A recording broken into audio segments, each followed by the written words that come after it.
My name is Jan Prihoda, and I will not deliver the presentation.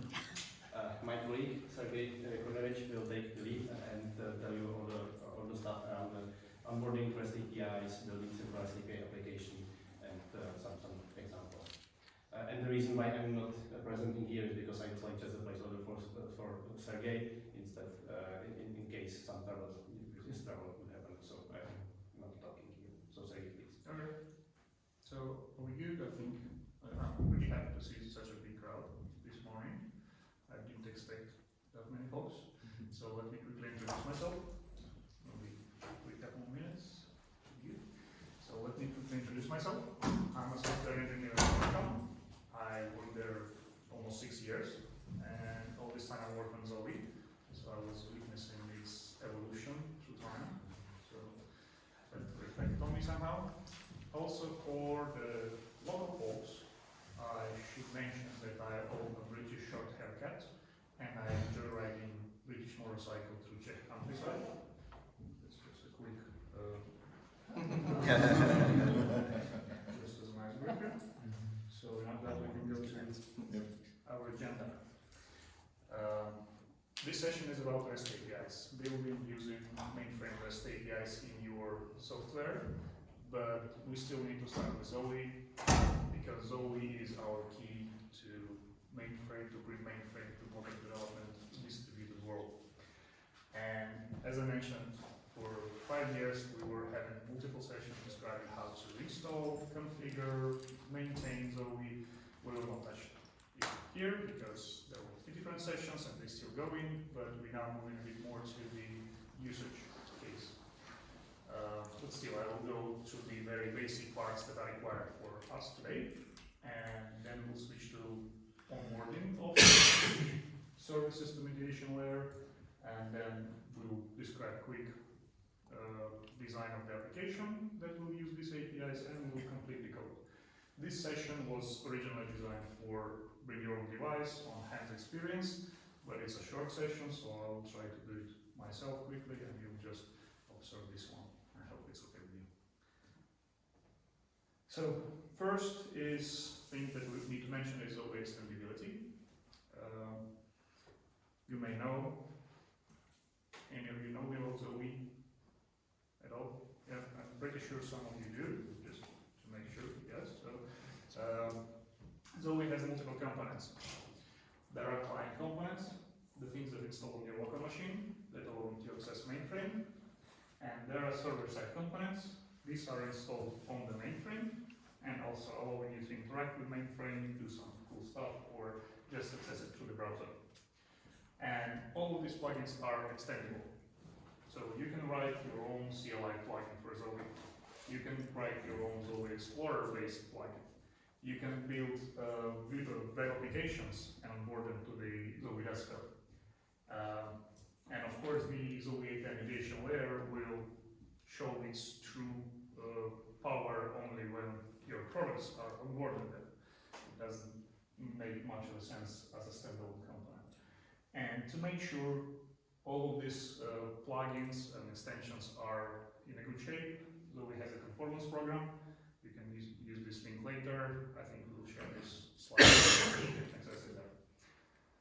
So let's go for the Zoe API mediation layer, because that's what we're going to use to expose and use REST APIs. So what do you need to onboard your product or service to the Zoe? First, you need your product, and you need it to produce some REST APIs, and you need these APIs to be documented in Slider.json format. For those of you who is from distributed world, it should be pretty common and big and industry standard for documenting APIs. So you need your product, then you need the Zoe, so where you onboard. It should be installed on your mainframe. We refer here to the server-side components and the mediation layer in particular. So you need your service, you need Zoe, and you need certificates for these things to work together, because these are different components and they should be trusted between each other to be able to securely communicate. So basically it could be achieved by many ways. You can reuse the same certificate for both products. You can reuse same certificate authority for both products. If it's not the case, you need to make sure that certificate authorities are trusted by each other. So Zoe and your product can communicate. Any questions so far? So then when we go to onboarding, there are options how to onboard. And again, you can see two parts called dynamic registration or static registration. And the difference is who knows about what. In dynamic registration, you have changes in your code of your application or service. And in configuration, you let your service know where Zoe is. So when your service is running, it sends the registration request to the Zoe and sends its details and all the required links and APIs that are available there. That's a recommended way, and there are some onboarders exist for Java and Node.js languages, so there are plenty of choice, but in most cases we're talking about Java applications and using Spring Boot framework. That's the most smooth onboarding you can imagine. If you cannot access your code base or don't want to change your code base, you still can register your product with Zoe. That's called static registration. In that case, we tell Zoe where to find your product. It will work, though it's missing some key features. For instance, Zoe will just trust, so you will provide a configuration saying, hey, this is my service, it lives on this URL on this port. And Zoe will be like, okay, I'll trust you, I will try to go there and find it. But if your service is done, Zoe will still think it's up because it doesn't know nothing about this service.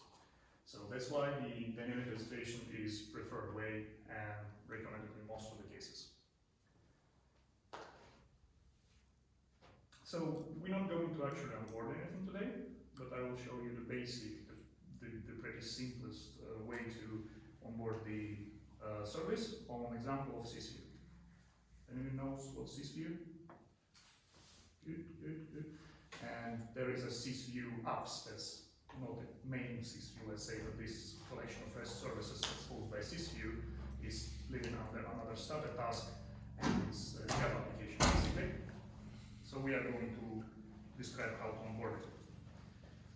This, as a Java application, it will have the application YAML file that will have all the configuration there, and we are caring about two parts of it. First is the server that basically describes where your service lives and what certificates or key rings it's using.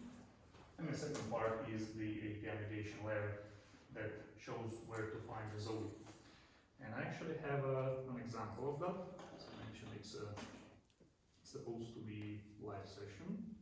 So I have my demo environment here, but you can imagine this is your ID. I hope you can see it. Should resemble Visual Studio Code. Could you zoom in a bit, please? Can I? Could you zoom in a bit? Yeah, make it a bit bigger, please. Something like this, better? Yeah. Okay, good. So this is an example of application YAML file for the SysView. There are some values that we are not caring about, they are related to application itself. But as I mentioned, there is this part called server. So it says us where the service is running, on which port, and what certificates are used. As you remember I was mentioning, that's the crucial part that service and Zoe trust each other. So SSL section should be configured properly for that. And the second part, for instance, SysView was built with Zoe in mind. So the SysView configuration by default already has this section. And it's pretty descriptive, saying, hey, if you want to use it with API, I'll just uncomment this section. So what you're gonna do on the production, you will actually uncomment the section, set it to enabled, choose a service ID for your service, and tell it where to find Zoe, where it lives, on which host and port it lives. After it is done, you will be able to see the API catalog of Zoe, and when SysView will be running, it will register itself automatically to the Zoe. And in the catalog, you will see this SysView performance management tile. So if we go back to the slideshow, a few more things. So this is the API catalog, how it should look. It's pretty basic configuration, so we have just a couple of default services there, plus IBM ZSMF. In most cases, it goes out of the box with Zoe and registers to the mutation layer. And then there's one more service, the SysView, that's the one we onboarded after Zoe was running. So it's a standalone product, and we combined it, we merged it, and onboarded it on the mutation layer. And yeah, it's documented in Swagger, so you will see again some description of all the endpoints that are available, and you will be able to try, click, run, and try to run them on your service. There is one more thing that should be mentioned. It's not always possible for you to explore a lot of APIs because you may not have them onboarded or installed on your system. So there is a open to everyone service. It's just a web portal, integration mainframe.broadcom.com, and it has examples of So it has examples of the APIs that could be onboarded and are compatible with Zoe. So it's visible as well. So for instance, you can see there are plenty of products that are compatible with Zoe. These are coming from Broadcom, but it's not limited by Broadcom only. There are Rocket products that also could be onboarded with mitigation layer, and which APIs could be reused then. And what the benefit of this portal, first, it's you don't need to have them on a mainframe, but you can already try to explore them and see. For instance, you're interested what endpoints are provided by OpsMDS. So you can just go to this web portal, open it, and find what are APIs available for that product. But moreover, it has links to other use cases for this particular product. For instance, how you can use OpsMDS in your daily use, in your daily base, and some getting started articles. So it's pretty useful. And one more part here, it's actually working as a mock-up server. So you can explore API here, you can try it out, execute it, and then there will be a part called snippets. So this is a serial command. So for those who don't know, it's just a command that will go to that endpoint and try to run it with some parameters in the command line. So I can copy it. I can open my terminal on my workstation. I don't need to have access to any mainframe, any system, nothing. I can type in this command and get output. It will be showing some sample data. It's not real data, of course, because someone will show you real data from mainframe on the open web browser. But it will show you the examples or types of the data that's returned. Is it string, if it has some limitations on length, etc., etc. So you can start designing your application and building your application without even having anything installed on the mainframe yet. And then you can come to your manager and say, hey, I need these APIs, I need this product to be available so I can build this cool application. So, okay. Let's go back to our slides. Any questions, Mark? Okay. So, now we finally coming to our application part, where we're going to try to build one. But first, again, I'm trying to just show the concept is really simple. It's really basic. You have your ZOS. You have some products on ZOS. And you have them, these products onboarded to Zoe mutation layer. Now, at that point, from inside or outside of ZOS, in your application, you can just access Zoe mutation layer on one single port, one single connection, one single authorization, and have access to all your products, all the APIs on the mainframe. So in our case, we will focus on ZSMF and SysView just to show you a combination, but it could be a limited amount of products on your system, and so the use case itself is limited only by imagination of developer and the use cases of your particular company. So let's go to this application. And let me try to, I probably need to see how to do that because we type in.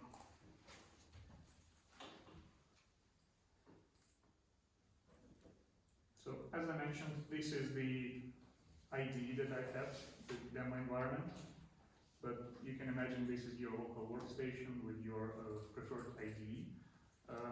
I don't use Zoe CLI plugins in this particular scenario, but Visual Studio Code is preferred because all the Zoe plugins can be easily installed there and could be utilized from it. But it's not limited by Visual Studio Code only. We also have these plugins ported to IntelliJ IDEA, so it also could be used if you prefer this ID in your daily life. So, on that demo environment, I have a boilerplate of my application. It is a Node.js service that lives in under 60 lines. You see that's almost all the code. What we have here is the Express server. For those of you who don't know Node.js, and I know that's probably many of you because Node.js is not popular on the mainframe on ZOS, but it's there, it's living, it's running under ZOS, under USS, so it's safe to use it even on the ZOS, but in this case we're using it on our distributed side. So we're using the Express server, which is just web server that will be running our static content and doing the requests. And we have 3 services predefined here. The first one is authentication. That's, as I mentioned, when you connect to the mediation layer, you need to first authorize yourself, you need to get your token, and then use this token for other components, for other products to be accessible for you, right? So this service is already there. I'll click on it and we'll just describe how it works. Again, that's just a simple piece of code for 20 lines. What we do here, actually, we go to our mainframe, to the mediation layer, and find this particular endpoint. I hope it makes sense for some of you, it's so good. Just bring any questions if something is not clear. I don't know, the crowd is really mixed, I believe. So it could be, some parts could be basics for ones, but really hard to understand for others, and vice versa. So feel free to just pause me and ask anything if you have. Just raise your hand. Okay, so I will continue. There is no question so far. This is the endpoint that we're going to use to log in. And we can actually go back to our Zoe API catalog, to the gateway. I have it open here, just because it's a little bit slow as a demo environment. And we can find this particular API here. This one is auth login. There is a description how it works. So this catalog is useful from that point that it shows you what actually it expects and what it will return to you. If you go through this piece of documentation, you can see that it will take your username and password as an example, and it will return you a cookie with the token that could be used later for authenticating with other products or services.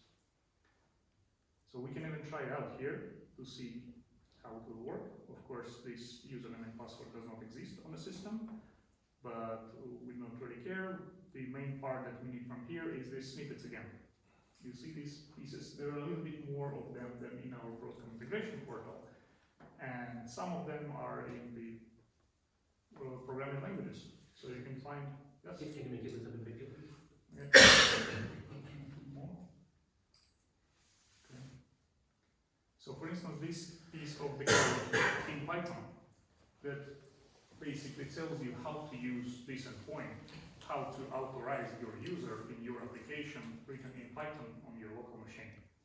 Our application is in Node.js, so we will use this snippet.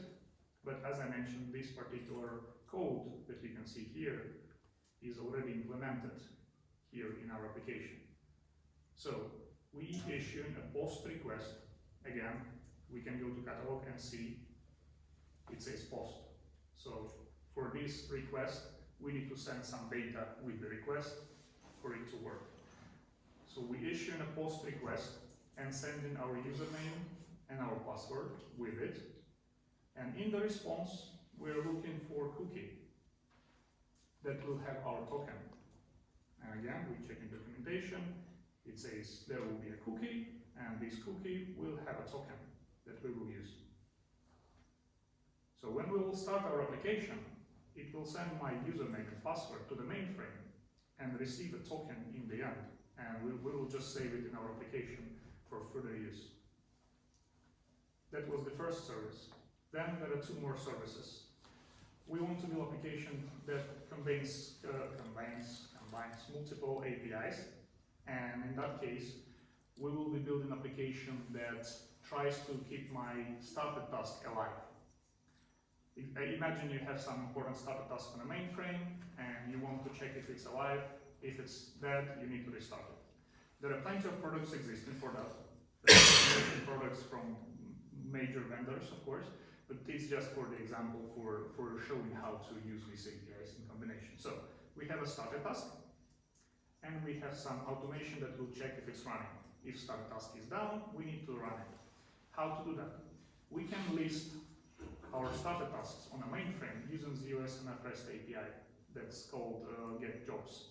So we will get list of the jobs, and we will check if our started task is there and what's the status, if it's up or down. If it's down, we will use sysview endpoint to get it up, to start it and keep it alive through all the time. So let's try to complete them. These two services are not completed, and that should be a task for a demo, for on-hand session to complete this service. How do we do that? We go back to our API catalog. We find the sysview APIs, and we will need a sysview command that will be running our command. In our case, we have a started task called ZWE dummy. That's a primitive start task that exists on this mainframe. It does nothing, it lives for 3 minutes, then goes off. It's designed just for this demo purpose. So we can try to just run this command here.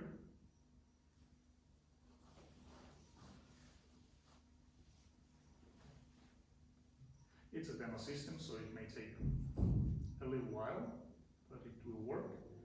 And again, the most important part here will be the snippets. That's the pieces of the code.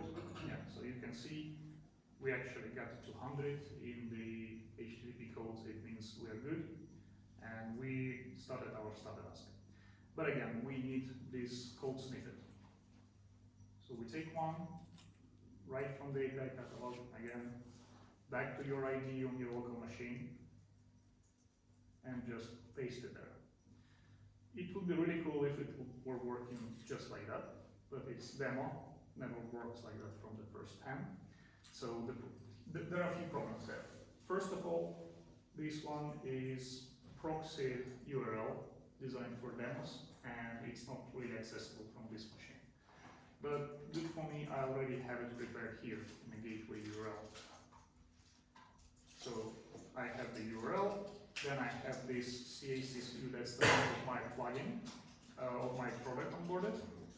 You can go back to API catalog and see this is the service ID that we are using. And when we get back, this is our service, and then the endpoint that we are using, which is sysview command. And then we need to provide some command here. Again, we can remove it and take any command that our application will provide. So we're not limited here by just starting one started task. We can provide any command that sysview will accept, and it will work. Then the next one, our API catalog doesn't know about our authorization. So it just provides, okay, if you're not authorized, you need to provide something for authorization. But we already used Zoe endpoint to get our token, so we can just reuse it. So in that case, we will have here not the header, but cookie, I believe. Actually, you know what? I have a cheat sheet here for the demo use, so I can just go there and check it. In that case, here it is. So that's how it's supposed to look. It's a bit too quick, but no worries, I will get through it again now. So these are the parameters that our HTTP request will be using. So in that case, it is a GET request, as it was in a catalog. And with this GET request, we will send our cookie that will have this token. So that means we will not need additional authorization, and we will just use this token and we'll be fine. And then we don't need this part because it's for the console output.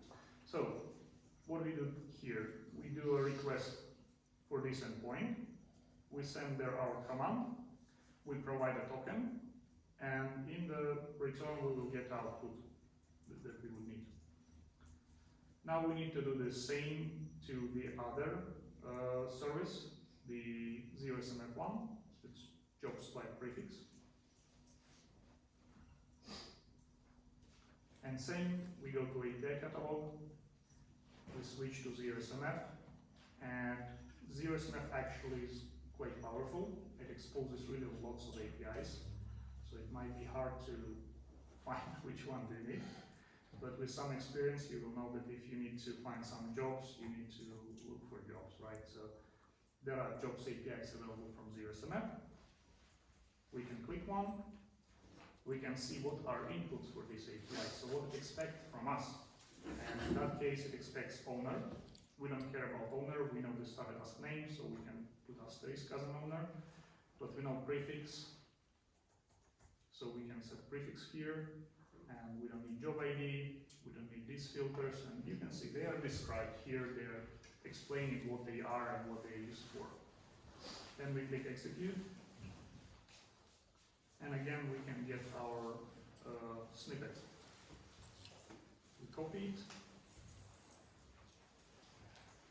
we use it here, and we adjust it the same way as we did for the sysview. We will get our gateway URL, and we don't need most of these values, because if we will go back here and check, we can find if value is required or optional.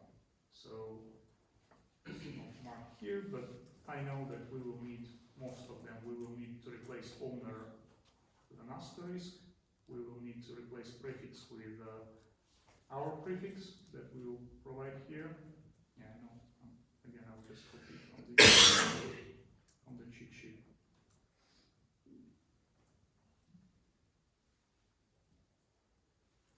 So we have our URL, we have our service, our REST endpoint for any owner and with a given prefix.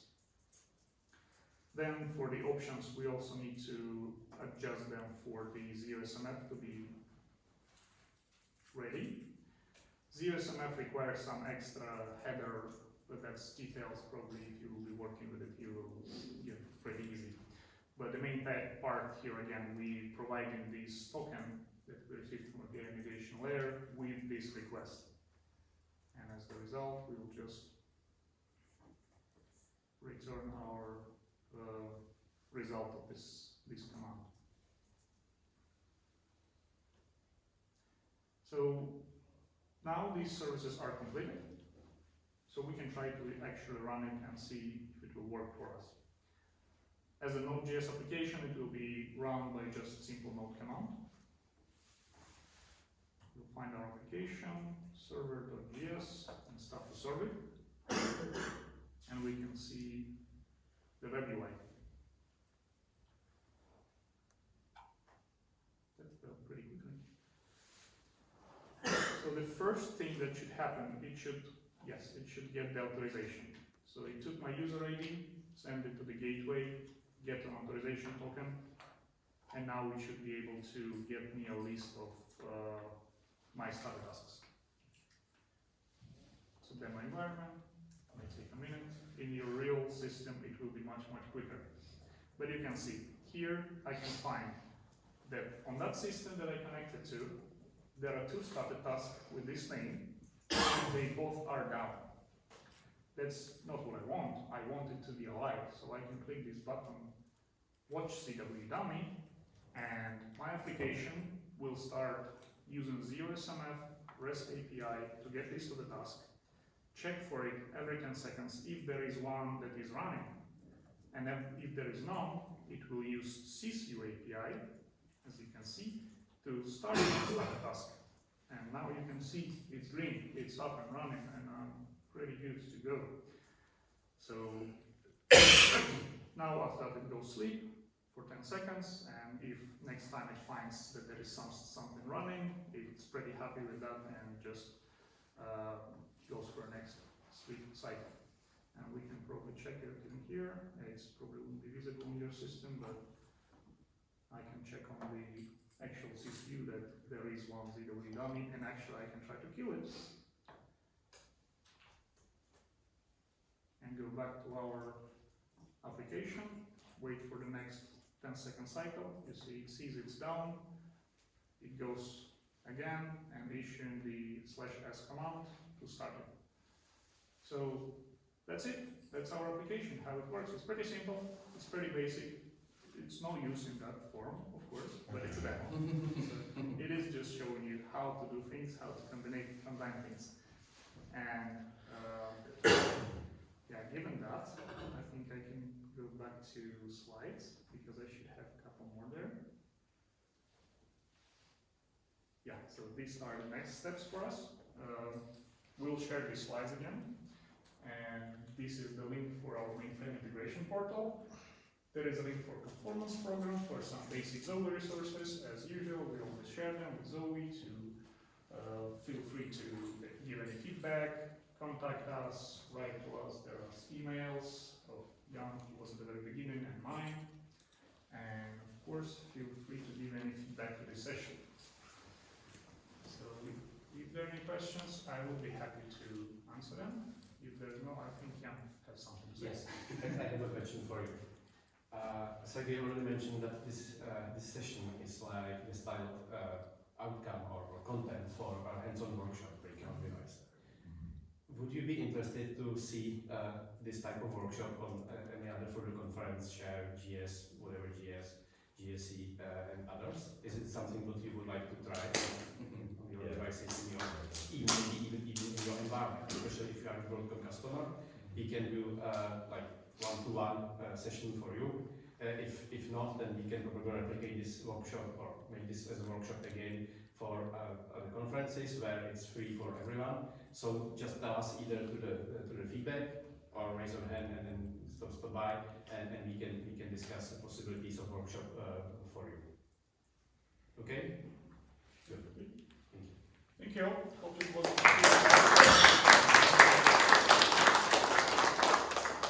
too boring for morning.